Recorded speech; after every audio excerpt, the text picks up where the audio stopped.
GHMC mayor Gadwal विजय लक्ष्मी ने मुतालिका हुक्काम को गणेश विसर्जन के लिए तालाबों और कुंटों को तमाम सहूलियात से आरास्ता करने की हिदायत दी है। विनायक त्योहार के सिलसिले में मेयर गदवाल विजय लक्ष्मी ने जोनल कमिश्नर और मुतालिका कॉरपोरेटर्स के हमरा कुकटपली जोन के मुख्तलिफ तालाबों और कुंटों में गणेश विसर्जन के इंतजाम और तरक्याती कामों का मुआयना किया।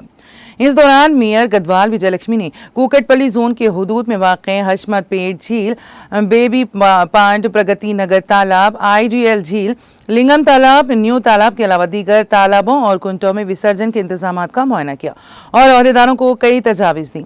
उन्होंने KPHB में ओपन जिम के तरक्याती कामों, मंदिर में बॉक्स क्लोरेट के तामीराती काम, मंगापुरम कॉलोनी में फुटबॉल ग्राउंड के तरक्याती कामों का मुआयना किया और मुतालिका हुकाम को मुतालिका कामों में तेजी करने का मशवरा दिया। इस मौके पर बात करते हुए उन्होंने हुकाम को हिदायत की कि वो 1 हफ्ते के अंदर तमाम इंतजामात मुकम्मल कर लें ताकि आखिरतमंदों को किसी किस्म की तकलीफ के बगैर तमाम सहूलियात फराहम की जाएं